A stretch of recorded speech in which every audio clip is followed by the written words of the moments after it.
Kisah pemuda kaya yang menikahi gadis desa. Episode 119-120.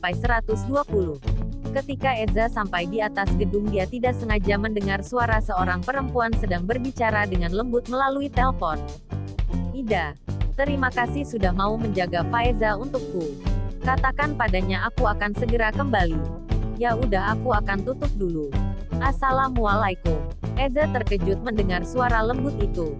Dan dia merasa penasaran siapa Faiza yang disebut perempuan itu. Siapa gadis ini? Sepertinya suara ini sangat aku kenal.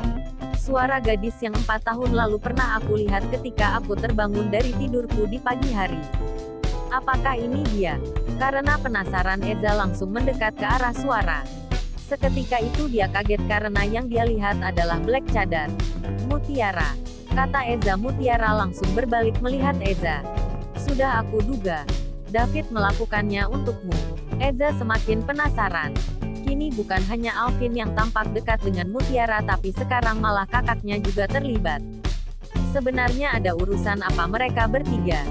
Mutiara memang bukan gadis cantik seperti Mila. Tapi pembawaannya lebih anggun meski di balik cadarnya. Dia tidak pernah menunjukkan sisi halusnya pada Maheza. Meski begitu, Maheza tidak pernah nyerah untuk menemukannya. Karena Maheza merasa ada sesuatu rahasia besar yang membuat dia tertarik begitu kuat pada sosok Black Cadar. "Katakan padaku, sebenarnya ada urusan apa kamu sama kedua kakakku?" tanya Maheza. Mutiara menarik nafas dalam. "Itu bukan urusanmu. Karena sampah sepertimu tidak layak mengetahui semua urusanku." Maheza merasa terluka dengan perkataan Mutiara.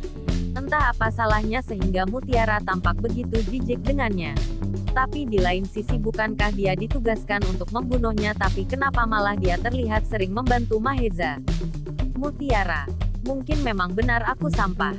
Tapi bisakah kamu memberitahuku kenapa kamu tampak begitu membenciku? Dan kenapa kamu belum juga membunuhku jika itu tugasmu, bukannya malah menolongku berkali-kali?" tanya Maheza dengan ekspresi penuh arti. Mutiara membalikkan tubuhnya dan membelakangi Maheza. Entah mengapa setelah mendengar pertanyaan Maheza, air matanya jatuh di pipi. Dia tidak sanggup berkata-kata lagi. Tanpa menjawab Maheza, dia pergi seperti biasa. Dia melompat dari gedung. "Aang, Mutiara, kenapa kamu membuatku merasa gila? Ya Tuhan, ada apa dengan hatiku?" Maheza tampak frustasi dan memukul-mukul dadanya. Tanpa disadarinya, air mata mengalir di pipinya.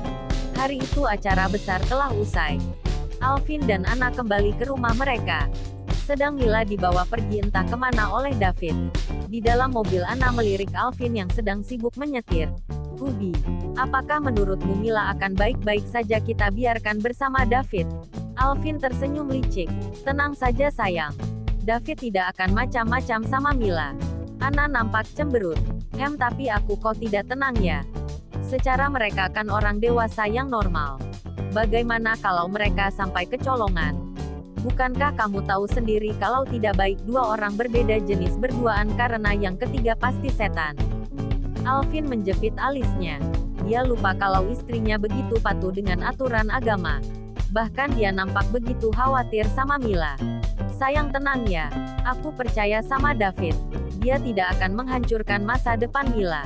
Karena sebenarnya malam ini dia ingin melamar Mila." Mendengar penjelasan Alvin, Anna langsung terkejut. "Apa kamu bilang?"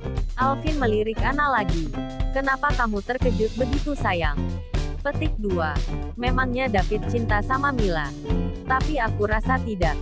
Kalau dilihat dari gelagat David, kata Anna sambil mengingat pertemuannya dengan David di pesta. "Bukankah lamaran itu bukti cinta?"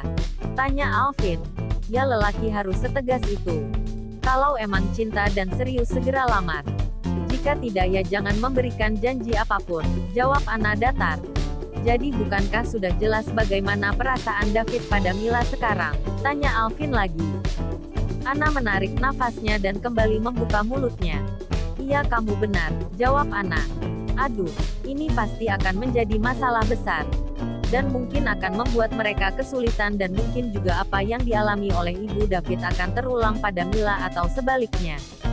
Lanjut Anna lagi dengan ekspresi panik. Alvin mulai merasa heran. "Coba jelaskan padaku sebenarnya apa maksud dari perkataanmu itu." Anna membalikkan tubuhnya ke arah Alvin. Karena keluarga Mila adalah keluarga yang sangat fanatik dengan agama. Jadi jika ingin mendapat restu maka David harus rela masuk Islam. Atau Mila yang mengikuti agama David akan tetapi Mila harus siap dibuang dari keluarganya. Alvin merasa ngeri. Dia merasa bersyukur karena satu keyakinan dengan Anna meskipun kisah cintanya juga tidak mudah. Tapi sayang, kenapa mereka harus seperti itu? Bukankah kita harus saling menghargai meski beda agama? Dan juga Mila sudah dewasa, dia berhak mengambil keputusan apapun untuk hidupnya. Anna menarik nafas lagi dan berkata dengan nada lemah, "Ya, kita lihat saja nanti. Sebagai orang dekat mereka, kita hanya bisa mendoakan dan menghormati apapun keputusan mereka." Mendengar perkataan Anna, Alvin hanya tersenyum karena dia tahu kalau istrinya memiliki toleransi yang tinggi. Sementara di mobil David bersama Mila. "Mau kemana kita?" tanya Mila pada David yang sedang fokus menyetir. "Ke suatu tempat," jawab David. "Bukankah kamu baru datang ke negara ini? Jadi bagaimana kamu bisa tahu jalan?" kata Mila dengan heran. David melirik Mila. "Masih ada GPS." Mila mengangguk dan tidak tahu harus berbicara apa lagi karena dia mulai merasa buntu dengan jawaban David. Sesaat kemudian mereka sampai di salah satu pantai paling indah di ujung kota Jakarta. Mila turun dari mobil, dia menatap pantai dengan berkaca-kaca. Dia bentangkan tangannya dan mencoba menikmati angin pantai yang lembut. "Wow, indah banget. Ini luar biasa." David mendekat ke arah Mila dan berjongkok. Setelah itu dia mendongak ke arah Mila. "Lepaskan sepatumu, agar bisa berjalan di pasir." Mila kaget bukan main ketika David akan membantunya melepas high heels-nya. "Aku bisa melepasnya. Biar cepat aku bantu," kata David. Setelah itu dengan pelan David melepas high heels-nya Mila dan menaruhnya di mobil. Sunset di sore itu tampak merona bersamaan dengan suasana hati Mila yang tidak dapat dijelaskannya. Dia melirik David. "Kenapa kamu mengajakku ke sini?"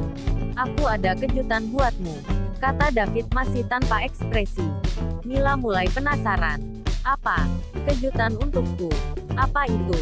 "Nanti kamu juga tahu," jawab David santai. Setelah itu dia menatap ke arah matahari yang hampir tenggelam. Sedang Mila menahan rasa penasarannya dan ikut menantikan sunset bersama David. Dia duduk dengan patuh di sebelah David. Mila lagi-lagi dibuat bingung oleh tingkah David. Tadi di pesta dia ngajak nikah, sekarang dia mau ngasih kejutan. Sebenarnya apa yang David pikirkan? Setelah lama terdiam menikmati detik-detik sunset, akhirnya David melirik Mila dengan tatapan yang hangat. "Sudah waktunya. Sekarang tutuplah matamu." Mila menatap David dengan bingung. "Sebenarnya untuk apa aku harus menutup mata? Nanti juga kamu tahu. Sekarang ikuti aku," kata David sambil memapah Mila yang sudah menutup matanya. Dia merasakan jantungnya berdebar hebat ketika David memegang tangan dan bahunya. Beberapa saat kemudian David berhenti. "Sekarang bukalah matamu," kata David memberi perintah pada Mila. Dengan pelan Mila membuka matanya. Langsung saja pandangannya disuguhkan dengan pemandangan indah matahari yang hampir tenggelam di telan lautan luas. Meja makan yang sudah disiapkan dengan penerangan beberapa lilin melingkari tempat itu. Bau harum mawar mengusik penciuman Mila. Ada bentuk hati yang terbuat dari kelopak mawar di atas pasir. Mila merasa meleleh. Hatinya berbunga-bunga. Tatapannya berbinar, ada senyum yang terlukis di wajah cantiknya. Setelah puas menatap pemandangan itu, Mila berbalik memandang David yang masih berdiri di samping meja. "David, apakah kamu yang menyiapkan ini?" tanya Mila dengan ekspresi takjub. David mengangguk. Dan untuk pertama kalinya dia tersenyum pada Mila. "Ah, apakah tadi kamu tersenyum?" tanya Mila tak percaya. Sumpah dia tidak bisa membantu dirinya ketika melihat senyum David yang begitu langka dan ternyata sangat manis.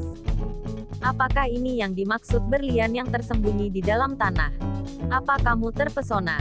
goda David sambil tersenyum licik. Mila tersenyum dan berjinjit agar tangannya bisa menyentuh wajah David. Dengan menggunakan dua tangannya Mila memperlebar senyum David. "Begini kan lebih lucu. Jadi jangan pelit senyum lagi ya, hehe." Melihat apa yang dilakukan Mila, David nampak sedikit grogi. Jantungnya pun terpacu dengan cepat. Tatapannya tidak bisa beralih dari senyum lebar Mila. Dia tidak pernah menduga kalau senyumnya bisa membuat Mila tampak bahagia. "Duduklah," kata David sambil menarik kursi di dekat Mila. "Terima kasih Tuan Berlian." Dengan patuh Mila duduk di kursi dengan riang. Kemudian David duduk di seberang Mila. "Kenapa kamu menatapku seperti itu?" tanya Mila heran ketika menyadari tatapan David. David tersenyum lagi. Tidak ada. Sekarang mari kita makan." Mila mengangguk dan mulai memegang garpu dan sendok. Setelah itu mereka menikmati hidangan di meja. Sedang David masih merasa deg-degan dan cemas. Dan berkali-kali dia mencuri pandang pada Mila yang lagi asyik menikmati makanannya. "Au, apa ini?" kata Mila, sambil mengeluarkannya dari mulutnya. "Ini kan cincin berlian." Mila terkejut dan melirik David. David adalah lelaki yang tidak banyak bicara. Seperti kata Shenina kalau David akan sangat bodoh dalam asmara dan cinta. Faktanya dia mendapat ide dari Google untuk bisa menyiapkan kejutan ini buat Mila. Meskipun kejutan itu tampak umum yang paling banyak digunakan oleh pasangan lain. Sebenarnya David merasa Mila adalah gadis yang berbeda ketika dia merasakan tamparan keras dari Mila. Dan sejak dia tahu kalau Mila ada di rumahnya, sejak itu pula dia tertarik dengan Mila. Jadi dia langsung setuju dengan ide ibunya untuk segera melamar Mila tanpa harus basa-basi. Meskipun untuk itu dia harus bergulat lama dengan pikirannya. David melirik Mila. Tatapannya menjadi sangat lembut. Setelah itu dia bangun dari duduknya. Dan menariknya ke arah tumpukan mawar yang berbentuk hati. David berlutut dengan satu kaki di bawah Mila sambil memegang tangan kanan Mila.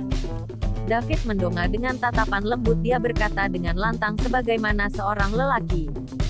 "Dewi Sharmila, will you marry me?" Lagi-lagi Mila dibuat terkejut oleh David. Dia merasakan jantungnya berdetak lebih kencang lagi. Dia tidak bisa menahan senyum di wajahnya. Dia merasa melayang di atas awan ketika melihat tatapan indah David. Dan raut wajahnya yang kebarat-baratan tampak bercahaya diterpa sinar lilin. Mila menarik nafas dan mencoba mengumpulkan ketenangannya. "Apa kamu mencintaiku?" David tersenyum sambil berkata, "Apakah lamaranku tidak cukup untuk menjawab pertanyaanmu? Aku wanita. Dan setiap wanita butuh kepastian meskipun kau sudah mengatakannya berulang kali. Tapi kami kaum wanita tidak akan pernah bosan untuk bertanya lagi dan lagi tentang cinta pasangan kami. Karena begitulah tabiat kami. Dan aku berharap jika kita akhirnya bersama, engkau tidak akan pernah bosan menjawabku," kata Mila dengan lembut. "Aku padamu dan akan mencintaimu berulang-ulang kali sepanjang hidupku sampai akhir nafasku. Jadi maukah kamu menghabiskan sisa hidupmu bersamaku?" tanya David dengan penuh harap. Mila tidak bisa membendung air matanya. Dia sadar betul akan perbedaan di antara dia dan David. Dan dia tahu betul betapa kerasnya ibunya menentangnya untuk dekat dengan lelaki beda agama. Mila dilanda dilema berat. Di satu sisi dia tidak ingin mengecewakan ibunya karena dia merasa sudah banyak mengecewakan ibunya. Karena sudah menjadi artis dan tidak menutup auratnya. Tapi di sisi lain dia tidak bisa membohongi hatinya yang sudah jatuh pada David. Mila menunduk dan beberapa butir air mata mengalir di pipinya. Dan itu membuat David merasa patah hati. Sehingga dia berdiri dan langsung memotong perkataan Mila. "Kamu tidak harus menjawabnya sekarang. Aku akan menunggumu." Mendengar perkataan David, ada rasa syukur di hati Mila. David begitu cepat memahami perasaannya. Dengan spontan Mila memeluk David dan membenamkan wajahnya di dada bidang David. "Terima kasih sudah mengerti." David terkejut melihat Mila yang tiba-tiba memeluknya. Mendengar suara isak tangis Mila, David langsung mengangkat kedua tangannya dan memeluk Mila sambil menepuk-nepuk punggungnya. Beberapa saat kemudian, Mila melepaskan pelukannya. Dia menatap David. "Kapan kamu akan kembali ke London?" "Dalam beberapa hari," kata David. Mila menunduk sedih. Dia berpikir kalau David kembali ke London maka dia akan jauh darinya. Melihat Mila menunduk, David mengangkat dagu Mila dan menatap matanya yang berkaca-kaca sambil berkata dengan lembut, "Aku bukan orang yang bisa menahan diri ketika aku menginginkan sesuatu. Saat kamu kembali ke Indonesia, aku mulai merasa rindu dan ternyata itu begitu menyesakan. Sehingga yang ada di pikiranku adalah segera menikahimu agar bisa membawamu ke London." Tapi sekarang aku harus kembali menahan rindu. Apakah kamu akan merindukanku juga? Mila tidak menyangka kalau David bisa berbicara sebanyak itu dengannya. Dan yang tidak disangkanya lagi kalau David ternyata selama ini menyimpan perasaan terhadapnya. Dia tersenyum ketika memikirkan tentang betapa takut dan kesalnya dia ketika melihat wajah tegang dan ekspresi poker David. Setelah mendengar penjelasan dan pertanyaan David, Mila mengangguk sambil terisak dan mengendus. Setelah itu dia berkata, "Kalau begitu temuilah aku sesering mungkin meskipun aku belum bisa memberikanmu jawaban." "Ini kesepakatan, oke?"